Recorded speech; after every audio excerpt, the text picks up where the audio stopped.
बिस्मिल्लाहिर्रहमानिर्रहीम। अस्सलाम वालेकुम नाज़रीन, आप यूट्यूब चैनल देख रहे हैं। मैं इमरान खान हूँ। ये बहुत इंपॉर्टेंट खबरें हैं और ये है अमेरिका से इनका ताल्लुक है।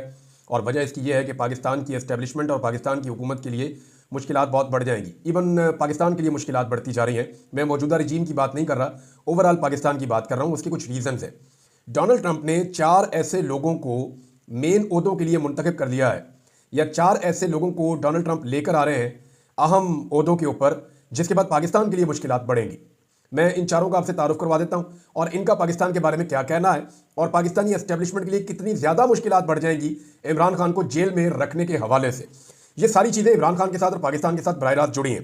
पहले मैं चारों के बारे में आपको बता देता हूँ। एलिस स्टेफनिक, ये जी लगभग 40 साल खातून है और डोनाल्ड ट्रंप के साथ इनकी बड़ी पुरानी वाबस्तगी है और डोनाल्ड ट्रंप के साथ इन्होंने ये बड़े मजबूत तरीके से खड़ी रही है खातून। और इवन जो अमेरिकन एस्टेब्लिशमेंट है उसको भी इन्होंने अपने निशाने पर रखा। नॉर्मली इनके जो अफकार हैं वो प्रो इसराइल हैं, क्योंकि नॉर्मली जितने भी डोनाल्ड ट्रंप के अपने भी ऐसे ही हैं, जो बाइडन के भी ऐसे ही हैं। तो अमेरिकन जितनी भी पॉलिटिकल एलीट है, चाहे उनका ताल्लुक रिपब्लिकन से हो, चाहे उनका ताल्लुक जो है वो डेमोक्रेट से हो, उनका टिल्ट जो है वो इसराइल की तरफ होता है। इससे आप इनकार नहीं कर सकते। हाँ, पाकिस्तान के मामला में अगर आप देखें तो एक तो डोनाल्ड ट्रंप ने इनको बड़ा अहम ओहदा दे दिया। इन्हें यूनाइटेड नेशन में अमेरिका की सफ़ीर लगा दिया है डोनाल्ड ट्रंप की जानिब से। और जो अमेरिका का सफ़ीर होता है यूनाइटेड नेशन में, वो बहुत इन्फ्लुएंशियल होता है। इंसानी हकूक़ के अहम तरीन मामला उसके पास जाते हैं। अब ये एंटी एस्टेब्लिशमेंट है खातून, यानी जिन हालात का इन्होंने सामना किया है, ये डोनाल्ड ट्रंप की टीम का वो हिस्सा है जो ये समझती है कि एस्टेब्लिशमेंट या डीप स्टेट एक्टर जो है वो रिस्पॉन्सिबल है दुनिया में ख़राबी के लिए। और जहाँ जहाँ पे एस्टेब्लिशमेंट होगी, जहाँ जहाँ पे डिक्टेटरशिप होगी, ये पहले भी उसके ऊपर बहुत तनकीद करती रही है और इस किस्म के फैसलों की जो पाकिस्तान में हो रहे हैं उसकी ये शदीद नाक़िद है। तो आने वाले दिनों में एक तो चैलेंज ये है कि ये खातून वहाँ पे मौजूद रहेंगी अक़वाम मुत्तहिदा में, जहाँ से पाकिस्तान के लिए पहले ही खबरें अच्छी नहीं आ रही। हालांकि जो बाइडन के दौर के अंदर पाकिस्तान के लिए एक रूम रखा गया था, पाकिस्तान के लिए एक सहूलत रखी गई थी कि ठीक है, आप पाकिस्तान में जो चीज़ें करना चाहते हैं, हमारी मर्जी आपके साथ शामिल है, खामोश हमायत रहेगी, आपका जो दिल करता है करें। लेकिन जो बाइडन के दौर में भी अक़वाम मुत्तहिदा में आवाज़ें उठती रही हैं और अब जब ट्रंप का दौर आएगा और ये खातून आएंगी तो सिचुएशन बदल जाएगी। दूसरा, जो national security adviser Donald Trump ने जिसे मुंतखब किया, वो माइकल वॉल्ट्स के बारे में थोड़ा सा आप जान लीजिए। ये नेशनल सिक्योरिटी एडवाइज़र है अमेरिका का। ये बहुत इंपॉर्टेंट आदमी होता है। ये अमेरिकन सिक्योरिटी के हवाले से दुनिया भर में इन्फ्लुएंस रखता है। और अमेरिकी सदर के अगर टॉप चंद लोगों के बारे में आप देखें तो सेक्रेटरी ऑफ द स्टेट और नेशनल सिक्योरिटी एडवाइज़र, ये बड़े अहम लोग होते हैं। अब ये जो है ये लगभग 50 साल उम्र का आदमी है और स्पेशल फोर्सेस के अंदर रहा है अमेरिका की, यानी साबिक अमेरिकी फौजी ऑफिसर है और अमेरिकन स्पेशल फोर्सेस का हिस्सा रहा है। ये अफगानिस्तान में जंग भी लड़ता रहा, अफ्रीका में भी रहा, अफगानिस्तान में भी रहा, मिडल ईस्ट में भी रहा। तो ये इस खित्ते को और पाकिस्तान को अच्छे तरीके से जानता है और लंबा अरसा इसने अफगानिस्तान के अंदर भी गुजारा है। 26 साल जनाब इसका फौजी एक्सपीरियंस है और उसके बाद से अब तक ये सियासत में है और चाइना के ये सख्त खिलाफ है। यानी अमेरिका ने एक बनाई थी टास्क फोर्स जिसका नाम था चाइना टास्क फोर्स, जिसने लगभग 400 के करीब तजावीज़ दी थी चाइना के खिलाफ कि अमेरिका को ये चीज़ें करनी चाहिए। वो 15 के करीब लोग थे इसके अंदर, तो ये उसका हिस्सा था। ये जो है जो अमेरिका का नेशनल सिक्योरिटी एडवाइज़र आ रहा है माइकल वॉल्ट्स, ये उसका हिस्सा था। इन्होंने 82 चीज़ों की या खतरात की चाइना के हवाले से निशानदेही भी की थी। ये शख्स चीन के साथ एक सर जंग का हामी है और चीन की हमायत में जो भी जाएगा ये उसकी मुखालफत में जाएगा। तो ये भी एक चैलेंजिंग शख्सियत है जिसको डोनाल्ड ट्रंप ने बड़े अहम ओहदे पर लाकर बिठाया है। अच्छा जी, तीसरी बड़ी अहम शख्सियत जिसका डायरेक्ट इन्फ्लुएंस पाकिस्तान पे आएगा वो है सेनेटर मार्को रूबियो। ये डोनाल्ड ट्रंप के बड़े करीबी साथियों में से, लगभग 50 साल से थोड़ी ऊपर इनकी उम्र है, 53 साल हो गई है, 52-53 साल। और ये बतौर सेनेटर अफगानिस्तान का दौरा भी कर चुका है 2011 में और यूक्रेन की जंग के खात्मे का बहुत बड़ा हामी है कि अमेरिका जो पैसे खर्च कर रहा है बैरूनी जंगों के ऊपर वो खर्च नहीं करने चाहिए। तो दुनिया में जंगों को रोकने के लिए इस आदमी का रोल बड़ा इंपॉर्टेंट होगा। लेकिन पाकिस्तान के हवाले से एक जो अहम चीज़ है वो ये है कि जुलाई 2024 में, यानी इसी साल जुलाई में, सेनेटर मार्को रूबियो ने अमेरिका में एक बिल पेश किया था जिसमें पाकिस्तान की फौजी इमदाद बंद करने का मुतालबा किया गया था और भारत के लिए अच्छी ख्वाहिशात का इसने इजहार किया था। अब यह भी पाकिस्तान के लिए एक चैलेंज है कि एक ऐसा आदमी अमेरिका का नेशनल सिक्योरिटी एडवाइज़र जा रहा है जिसकी हमारे बारे में राय अच्छी नहीं है। एक ऐसी खातून अक़वाम मुत्तहिदा में अमेरिका की मुस्तकिल सफ़ीर बनने जा रही है जिसकी राय डिक्टेटर्स के बारे में या डिक्टेटरशिप के बारे में या इस तरह की चीज़ें जो डीप स्टेट जो काम करती हैं उसके बारे में अच्छी नहीं है। तो वो भी पाकिस्तान के लिए एक दबाव है। और तीसरा, सेनेटर मार्को रूबियो वो खुद बिल पेश कर चुका है पाकिस्तान के खिलाफ और इंडिया की हमायत में, तो ये भी पाकिस्तान के लिए कोई अच्छा शगुन नहीं है। अब डोनाल्ड ट्रंप खुद जो है वो इमरान खान के बारे में उनके क्या अफकार हैं और नवाज शरीफ के बारे में क्या है, ये रिकॉर्ड का हिस्सा है। नवाज शरीफ साहब ने अभी बड़ी कोशिश की थी डोनाल्ड ट्रंप से मिलने की या उनकी टीम से मिलने की। ये बात सरकारी ज़राए भी बताते हैं लेकिन वो इसमें कामयाब नहीं हो सके। नवाज शरीफ साहब से उन्होंने मुलाकात नहीं की। चौथी एक और अपॉइंटमेंट है, डोनाल्ड ट्रंप ने काश पटेल को CIA डायरेक्टर नॉमिनेट किया है। काश पटेल जो है ये एक्चुअली इंडियन गुजराती फैमिली से इनका ताल्लुक है। ये बहुत पहले माइग्रेट कर गए थे, बहुत अरसा पहले। वहाँ से अफ्रीका इनकी फैमिली गई थी, अफ्रीका से कनाडा गई थी, कनाडा से इनके वालिद अमेरिका में आए थे और ये अमेरिका में ही पैदा हुए थे। तो काश पटेल, लेकिन इनका ओरिजिन जो है वो इंडिया है। और ये एक बात तो बड़ी क्लियरली इन्होंने कही है काश पटेल ने कि मैं जब इक़्तिदार में आऊँगा तो CIA को जवाब देना पड़ेगा जो कुछ उन्होंने डोनाल्ड ट्रंप के खिलाफ किया है। तो जनाब CIA का डायरेक्टर इनको लगाया जा रहा है। तो डोनाल्ड ट्रंप ने अपनी टीम तकरीबन बनाना शुरू कर दी है। अब सवाल ये है कि इतने सारे जो मुखालिफ नज़रियात के लोग हैं, पाकिस्तान या पाकिस्तान की एस्टेब्लिशमेंट या पाकिस्तान के इदारे या हुकूमत उनको कैसे टैकल करेगी? यही लोग हैं ना डोनाल्ड ट्रंप की आंखें और कान। तो क्या इसहाक डार बतौर वजीर खारजा इन खतरात से निपट सकता है? क्या कोई शहबाज शरीफ को सीरियस लेगा? या पाकिस्तान में कोई एक पॉलिटिशियन ऐसा हो, क्योंकि CIA का सारा स्ट्रक्चर अब अगर तब्दील हो रहा है तो मोहसिन नकवी वो पहले की तरह इफेक्टिव रहेंगे नहीं। मोहसिन नकवी की जो थोड़ी बहुत पेनिट्रेशन थी अमेरिका में, क्या वो अब वैसे ही रहेगी? ये सवाल अपनी जगह पे मौजूद है, क्योंकि डोनाल्ड ट्रंप बहुत ज़्यादा उथल पुथल करने वाले हैं आगे। अब इस सारी कुछ लोग तो ऐसे हैं कि डोनाल्ड ट्रंप ने आते ही चंद मिनटों के अंदर बंदे फारिग करने हैं, बहुत सारे ओहदेदार उन्हें हटा देने हैं, तो एक बहुत बड़ा वैक्यूम बन जाएगा।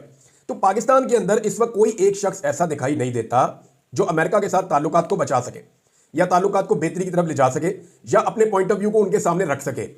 इसके पीछे रीजंस हैं। रीजन ये है कि देखिए, अगर हम ये नहीं कर पाएंगे तो IMF का दबाव आएगा, आलमी इदारों का दबाव आएगा, इंसानी हुकूक के हवाले से यूरोपीय यूनियन का और पूरी दुनिया का दबाव आएगा। पाकिस्तान ने जहां जहां पे जो जो कमिटमेंट किया है वो कमिटमेंट पूरी करने का कहा जाएगा। तो ऐसी सिचुएशन में ख्वाजा आसिफ ने कहा था ना कि वेंटिलेटर्स अमेरिका ने लगाए हुए हैं, तो वो अपने वेंटिलेटर निकाल लेगा बकौल ख्वाजा आसिफ के, और शहबाज शरीफ के बकौल जो है बैगर्स आर नॉट चूजर्स। तो आपके पास कोई चॉइस नहीं होगी उनकी हर बात मानने के अलावा। अब इसमें कोई एक ऐसा शख्स कम से कम इस पूरे सिस्टम के पास या पाकिस्तान के पास होना चाहिए जो अमेरिका की आने वाली क़यादत को, जो 20 जनवरी को आ रहे हैं, उनको पाकिस्तान के हवाले से पॉजिटिव चीज़ें उनके सामने रख सके या पाकिस्तान के हवाले से कुछ पॉजिटिव इमेज बिल्डिंग कर सके। एक आदमी है जो ये कर सकता है और वो है कैदी नंबर 804। वो जेल के अंदर बंद है और उसके शदीद तरीन इख्तिलाफात हैं पाकिस्तान की एस्टेब्लिशमेंट से, मौजूदा रजीम से, मौजूदा हुकूमत से। जो ज़्यादतियाँ उसके साथ की गई हैं उसकी माजी में मिसाल नहीं है। अब जो आदमी काम आ सकता है, जो आदमी इस वक्त इस मुश्किलात में भंवर में से पाकिस्तान को निकाल सकता है, वो आदमी जेल में बंद किया हुआ है। और जितने नकम्मे, नलायक, नकट्टू और फारक किस्म के लोग हैं उन सारों को इक़्तिदार में रखा हुआ है। अब इसहाक डार से आप उम्मीद करते हैं कि वो जाकर वहाँ अमेरिका के साथ पाकिस्तान के ताल्लुकात ठीक करेगा? वो भाई पहले जाके एयरपोर्ट के ऊपर कपड़े उतार के तलाशी देंगे, उसके बाद फिर कोई अगली बात होनी है। ये तो जनाब पाकिस्तानी पॉलिटिशियंस की औकात है। अब इमरान खान साहब का एक कद है और उनका एक करियर है और उनके बारे में अमेरिकन की भी और जो वेस्टर्न कंट्रीज हैं उन सबकी एक राय है। तो इमरान खान की कम से कम रिस्पेक्ट है, वो जब बात करते हैं तो लोगों की बात सुनते हैं। अब जिस आदमी की बात सुनी जाती है उसकी आवाज़ बंद की हुई है पिछले 1.5 साल से, और जिन्हें कोई नहीं सुनना चाहता उनके हाथ में ढोल पकड़ाया हुआ है कि ढोल बजाओ और बात करो और कोई सुन ही नहीं रहा। ये जनाब इस वक्त पाकिस्तान की सिचुएशन है। जो शख्स इस सिचुएशन से पाकिस्तान को निकाल सकता है उस शख्स के पास जाना पड़ेगा, उसकी मिन्नत करनी पड़ेगी और उसे मनाना पड़ेगा कि for the sake of this country, Pakistan की खातिर आपको भी रोल प्ले करना पड़ेगा। हम आपसे माफ़ी मांगते हैं, हमने बड़ी ज़्यादतियाँ की हैं, उन ज़्यादतियों का अजाला तो नहीं हो सकता लेकिन एक नई शुरुआत हो सकती है। आइए बैठें और पाकिस्तान को आगे लेकर चलें। लेकिन क्या इतनी अकल किसी को है? अभी तक तो सारे डरे हुए हैं। डर इस बात का है कि इमरान खान आएगा तो कोई समझता है मुझे नौकरी से निकाल देगा, कोई समझता है कि मुझे जेल में डाल देगा, कोई ये समझता है कि इमरान खान मेरी सियासत तबाह कर देगा, कोई ये समझता है कि मेरा करियर तबाह कर देगा। तो हर कोई इमरान खान से डर रहा है और डर के मारे उसका सामना करने के लिए तैयार नहीं है। नवाज शरीफ साहब की हालत आप देख लें, जो इमरान खान के बाद आप एक तगड़ा पॉलिटिकल आदमी कह सकते हैं, वो 3 दफ़ा पाकिस्तान का वज़ीर आज़म रहा, तो वो नवाज शरीफ है। अब नवाज शरीफ की हालत ये हो गई है कि नवाज शरीफ साहब अपनी बेटी को और कारकुनों के साथ खड़ा करके वहाँ पर जब वो पहुँचे अपने घर तो नारे लगाए नवाज शरीफ के, तो किसी ने जवाब ही नहीं दिया। नारे लगवाए मरियम नवाज के, तो किसी ने जवाब ही नहीं दिया। यानी लोग अब इनके अपने लोग इनको सीरियस नहीं ले रहे, परेशान है। अब वहाँ नवाज शरीफ साहब ने शिकवा किया, उन्होंने कहा जी मुझे गंदे अंडे और टमाटर मारे गए हैं और गंदी गालियाँ दी गई हैं, मेरे पीछे नौजवान पड़ गए हैं, इन्होंने एहतजाज करना है तो अच्छे तरीके से एहतजाज करें। और मियाँ साहब ने जो है वो बड़े शिकवे किए, बड़े गिले किए कि ये मेरे साथ क्यों हो रहा है। तो मैं 2-3 चीज़ें आपके सामने रखना चाहता हूँ। देखिए, जब भी नवाज शरीफ के ऊपर कोई भी एहतजाज करता है या नवाज शरीफ के ऊपर कोई भी आदमी उसका रास्ता रोकता है तो वो सबसे पहले अपना कैमरा निकालते हैं यूरोप में, ओवरसीज़ पाकिस्तानी, और वो इसको रिकॉर्ड का हिस्सा बनाते हैं कि जनाब ये देखें ये गुजर रहे हैं, ये हमने इनसे सवाल किया और ये हमने एहतजाज किया। अब जो गंदी गालियों की मियाँ साहब बात कर रहे हैं वो तो मैंने आज तक नहीं सुनी। हाँ, मैंने नून लीग के लोगों से जो मियाँ साहब के घर के बाहर खड़े होते हैं उनके मुंह से बहुत बहुत गंदी गालियाँ सुनी, गलीज गालियाँ सुनी। उनमें से 2-4 गालियाँ देने वाले तो लाके यहाँ पे पंजाब में होतों पर भी मरियम नवाज ने अपने साथ लगा दिए, उन्हें इतना पसंद है। कई ऐसे अकाउंट या ऐसे लोग जो गंदी गालियाँ देते हैं उन्हें मरियम नवाज फॉलो करती हैं अपने ट्विटर के जरिए से। तो ये उनकी टीम का हिस्सा है। तो अगर गालियों का मियां साहब शिकवा कर रहे हैं तो कोई ऐसी वीडियो, कोई ऐसी चीज इन्होंने नहीं दिखाई जिसमें इनको गंदी गालियां नौजवान दे रहे हो। और अगर कोई इनका रास्ता रोकेगा और टमाटर और अंडे मारेगा तो वो वीडियो क्यों नहीं बनाएगा, या मियां साहब क्यों नहीं बना रहे? इसके अंदर कोई खेल लगता है, कुछ चक्कर लगता है। शायद मियां साहब ये शिकवा कर रहे हैं कि देखो कादी फायद ईसा की गाड़ी को टच किया था सिर्फ किसी ने, और आप लोगों ने लोगों को निशाने इबरत बना दिया। क्या मैं इतना बुरा हूं कि लोग मुझे कुछ भी करते रहे और मेरे बारे में आप उफ करने को तैयार नहीं है, या किसी को भी आप निशाने इबरत बनाने को तैयार नहीं है, या किसी से भी आप मेरी बेइज्जती का हिसाब लेने के लिए तैयार नहीं है? तो मियां साहब ने ना अपने इस बयान के आखिर में ना इस्लाम का हवाला दिया, इखलाकियात का हवाला दिया। तो मैं चंद चीजें मियां साहब के सामने रखना चाहता हूं कि जब जमायमा खान के घर के बाहर उधेड़ उम्र के इंसान जो हैं वो अजीब गंदे गंदे डांस कर रहे थे, अजीब किस्म के इशारे कर रहे थे, तो मियां साहब तब आपकी इखलाकियात और इस्लाम कहां गया था? मियां साहब जब लोगों की चादर और चार दीवारी का तकद्दुस पामाल हो रहा है गुज़िश्ता 2.5 साल से, तो आप कहां हैं? तशद्दुद और फस्तायत पूरे पंजाब के अंदर, पूरे पाकिस्तान के अंदर हो रही है। इमरान खान के घर के ऊपर बार बार हमला किया गया, उसके घर के अंदर घुसे बार बार, उसके घर वाले में जहां उसके घर में लोग रहते थे उनको मारा। उस वक्त मियां साहब आपकी इखलाकियात नहीं जागी? अल्लामा इकबाल की बहू के घर के अंदर अटैक करके दरवाजा तोड़ के अंदर घुस गई आपकी पुलिस, उस वक्त आपकी गैरत, आपकी इखलाकियात और आपका इस्लाम नहीं जागा।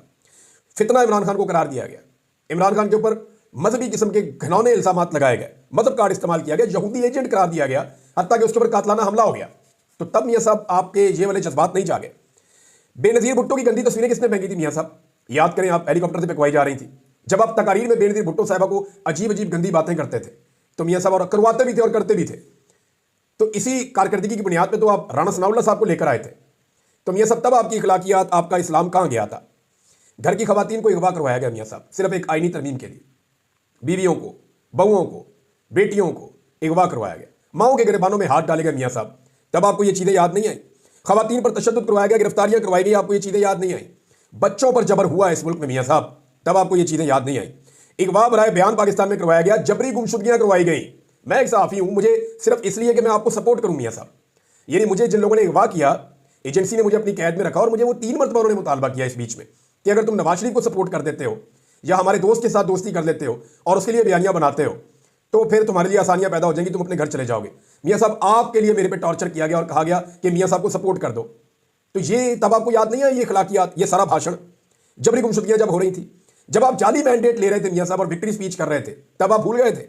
कैंसर की मरीजा को जेल में बंद करके आपने उसकी जीती हुई नशिस्त छीनी है मियां साहब। उस वक्त आपको इखलाकियात याद नहीं आई, तब गैरत नहीं जागी, तब आपका इस्लाम जो है वो उसने आपको मना नहीं किया। इद्दत वाला केस आपने बनाया इमरान खान के खिलाफ, कितना घटिया केस है, और इसके ऊपर आपने और आपकी पार्टी ने बार बार सियासत की है मियां साहब, और आपने उस शख्स को वोट डाला जो इस केस का गवाह बना जाकर। तो तब भी आप लोगों को मियां साहब ये सारी चीजें याद नहीं आई। आपको सिर्फ तभी याद आती है जब आपके लिए कोई 2 नारे आपके खिलाफ लगा दे। ना आज तक आपको किसी ने मारा, ना आपके ऊपर किसी ने ऐसे अटैक किया, बल्कि वो सिर्फ आपसे जवाब मांगते हैं, वो कैमरा निकालते हैं और आपसे सवालात पूछते हैं और जवाब मांगते हैं उन चीजों का जिनके जवाब आपके पास है ही नहीं।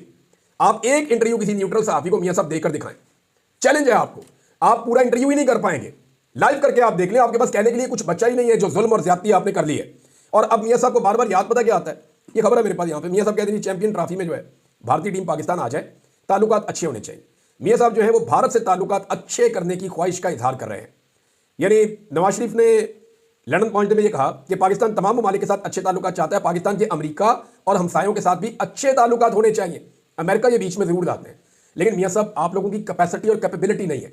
जो आदमी इस वक्त अमेरिकन को गाइड कर सकता है या उन्हें टैकल और डील कर सकता है, आंखों में आंखें डाल के बात कर सकता है, वो आदमी जेल में बंद है। आप लोग सिर्फ पर्ची हाथ में लेकर जा सकते हैं और आपकी बात कोई नहीं सुनेगा, कोई आपकी बात नहीं सुनेगा, क्योंकि सबको पता है कि जो आप कहते हैं वो आप कभी करते नहीं है। सबको पता है कि आपकी हुकूमत जाली मैंडेट पे बनी हुई है। अभी जुल्मे खलीलदाद ने भी इस हवाले से 2-3 स्टेटमेंट दे दिए अब तक। हो सकता है उन्हें भी कोई अहम ओहदा मिल जाए, वो पहले भी ट्रंप की टीम का हिस्सा रहे हैं, उन्हें अहम ओहदा मिल गया इस रीजन के हवाले से तो एक नई मुसीबत और बन जाएगी। इन सारी चीजों से अगर निकलना है तो इमरान खान साहब के साथ जाकर बैठ के बात करनी पड़ेगी इस निजाम को, उसके अलावा रास्ता कोई नहीं है। अब मियां साहब जो है कभी वो कहते हैं भारत से ताल्लुकात अच्छे रखने चाहिए, बहुत अच्छे रखने चाहिए, लेकिन अपनी इज्जत का सौदा नहीं करना चाहिए। अच्छे ताल्लुकात हम ही रखेंगे, खाली भारत नहीं रखेगा, ये भी सवाल तो है ना। जब इमरान खान साहब भारत से अच्छे ताल्लुकात की बात करते थे, आप कहते थे कश्मीर का सौदा कर दिया। आज मियां साहब कश्मीर का लफ्ज बोले हुए आपको कितना अरसा हो गया? कश्मीर के लिए आपने क्या किया? कितनी आवाज उठाई? 2.5 साल से आपका भाई इस मुल्क में वजीर आजम है, उसने टके का काम नहीं किया कश्मीर के लिए। ये आपका कंट्रीब्यूशन है, और आप हमेशा कहते हैं कि हम कश्मीरी हैं, हम कश्मीर से हैं। तो जो ज्यादती आप लोगों ने पाकिस्तान के साथ ये, आप अब कहते हैं भारत आ जाए पाकिस्तान में क्रिकेट खेलने के लिए। पाकिस्तान की क्रिकेट, मियां साहब आपकी हुकूमत है, मुझे पता है कि आप पीसीबी का चेयरमैन अपना लगाना चाहते थे, और आपने किसी को कह भी छोड़ा था कि आप पक्के पीसीबी के चेयरमैन हैं, पाकिस्तान क्रिकेट बोर्ड की चेयरमैनशिप में आपको दूंगा, और मियां साहब आप मोहसिन नकवी को हटा नहीं पाए। तो जहां पाकिस्तान के अंदर आपकी बात नहीं सुनी जा रही, वहां आप दूसरी टीमों को दावतें दे रहे हैं कि वो आगे पाकिस्तान में खेले आगे पाकिस्तान में, बहुत अच्छी बात है, लेकिन ये यकतरफा ख्वाहिश नहीं होनी चाहिए। अब तक के लिए इतनी, अपना ख्याल रखिएगा, अपने चैनल का भी अल्लाह हाफिज़।